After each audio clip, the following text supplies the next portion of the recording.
મારો જે નાનો ભાઈ છે એનું નામ રોહિત છે, એ રાજકોટ રહે. તો મારા જે મમ્મી રહ્યા ને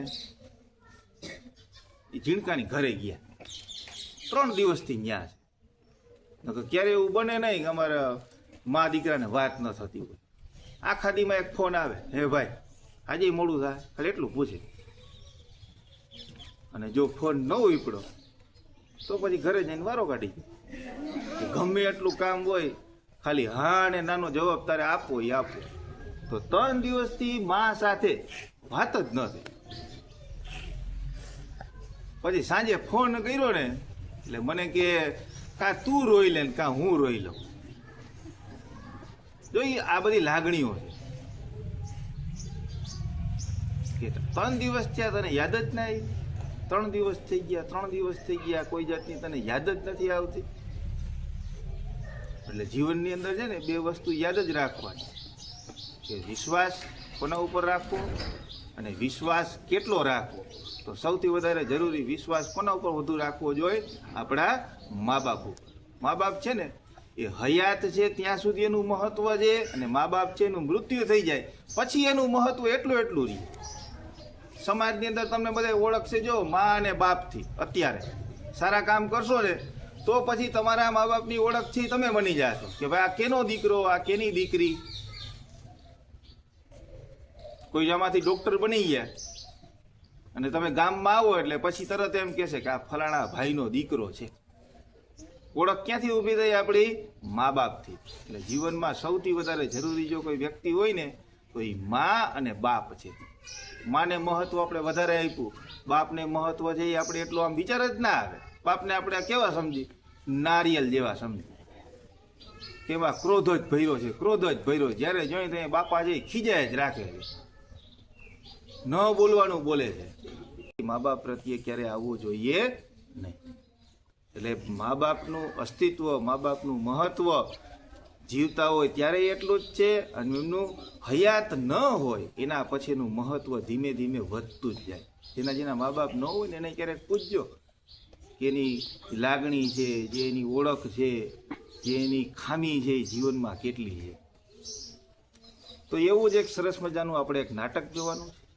નાટકનો ભાગ કંઈક એવો છે કે નાટકની અંદર માતા પિતા હયાત નથી તો હિન્દુ ધર્મની અનુસાર જે એક પિંડ કાર્ય કરવામાં આવે, એ જે આત્મા છે એને એક સારું સ્થાન મળે, એ જે કાર્ય છે એ કાર્યને બતાવતું એક સરસ મજાનું નાટક. જે નાટક છે એ આપણા વિશાલ સરે બનાવેલું છે, એમનું લખેલું છે.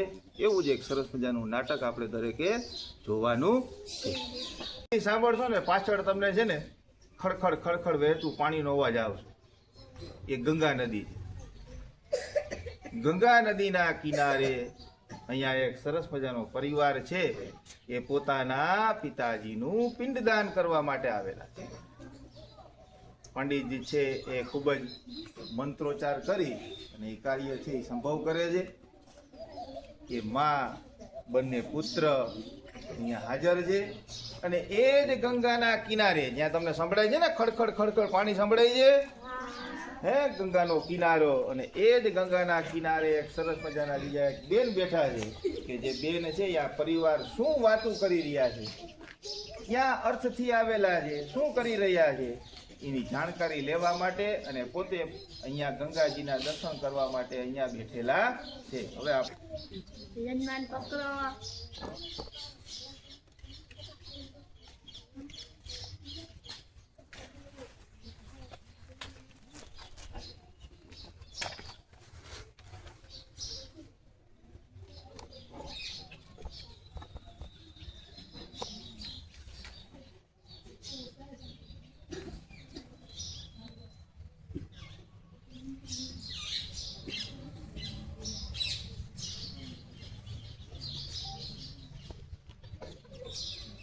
થોડી દિયો.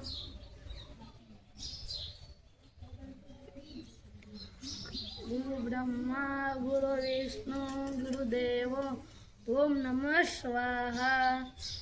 યા દેવી સર્વભૂતે ઓમ નમઃ સ્વાહા. ઓમ નમઃ સ્વાહા.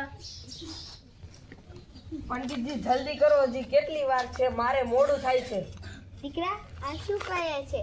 થોડીક વાર શાંતિથી બેસને, હમણાં જ પતી જશે. તારા પપ્પાએ આખું જીવન આપી દીધું, તારી પાસે થોડો સમય પણ નથી. બાપ, બધું જ થાય તો છે, આપણે બધું કરી તો રહ્યા છીએ. ઔપચારિક તો પૂરી તો કરી જ રહ્યા છીએ ને. એટલું ઔપચારિકતા?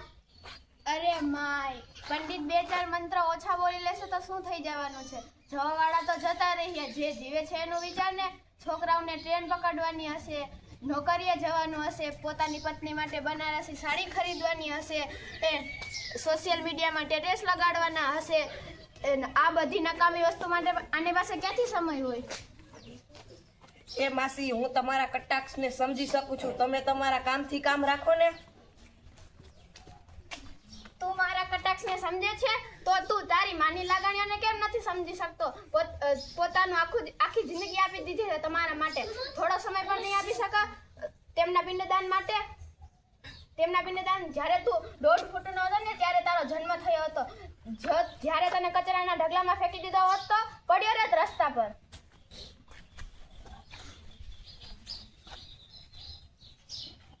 પિતા જ ધર્મ છે, પિતા જ સ્વર્ગ છે, પિતા જ સર્વસ્વ છે. ઉત્તમ તપ પણ પિતા જ છે. પિતૃ સદા ઊંધ્યો, ત્યાંનાથી મોટું ધન બીજું કોઈ નથી. માતા પિતાની લાગણીઓને સમજવી જોઈએ. અત્યારના દરેક વ્યક્તિની તમારા પરિવારમાં એવા હશે જો.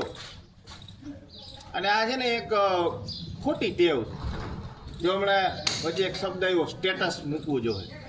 આમાં ઘણાને મોબાઈલમાં વોટ્સઅપમાં સ્ટેટસ મૂકવાની ટેવ છે ને. જન્મદિવસ છે, સ્ટેટસ મૂક્યું, એ લાગણી છે. પણ એના કરતાં વધારે વિશેષ જરૂરી કયું છે તો કે જેનો જન્મદિવસ છે ને આપણે ફોન કરી અને જન્મદિવસની શુભકામનાઓ આપવી છે. સ્ટેટસ મૂકવાથી કોઈ ફાયદો નથી થતો.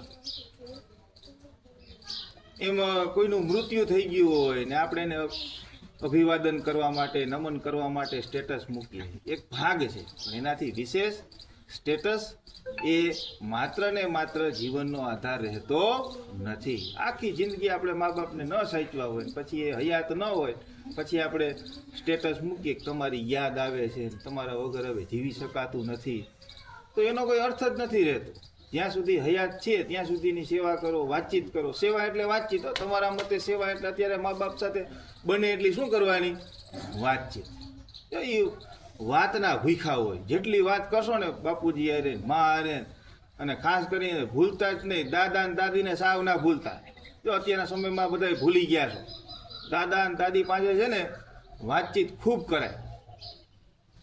એના જમાનાની વાત હોય સંભળાય કે દાદા અત્યારે આમાં ભણવાનું આમ છે, આટલા પુસ્તક આવે, તમે ભણતા ત્યારે શું હતું? એટલે દાદા તરત કહેશે કે ભાઈ નાની એવી ચોપડી હતી, એક પાટી હતી, પાટીમાં કલમનો ક, એકડાઓ એ ક, એવું જ બોલતા. પણ એની તમે જૂની બધી વાતો સાંભળશો ને, જૂના બધા જે વિચારો લેશો ને, તો એનાથી જીવનમાં ફાયદો થશે કે એને જો આટલું સહન કર્યું, એના કરતાં અત્યારે આપણે સારું છે, તો આપણે એનાથી વધારે આપણે સારું કરવાનું છે.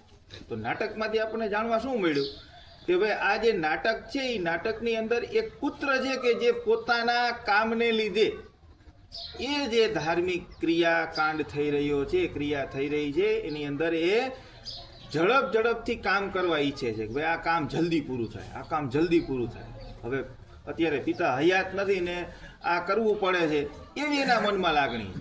પણ જરૂરી છે તો કરવાનું છે. હયાત નથી તો શું થયું?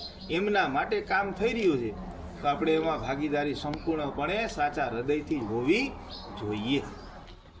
એટલે આ નાટક આપણે એ જ સમજાવે છે કે મા બાપ છે હયાત છે ત્યારે પણ મહત્વ છે, અને હયાત નથી ત્યારબાદ પણ એનું મહત્વ રહેલું જ છે.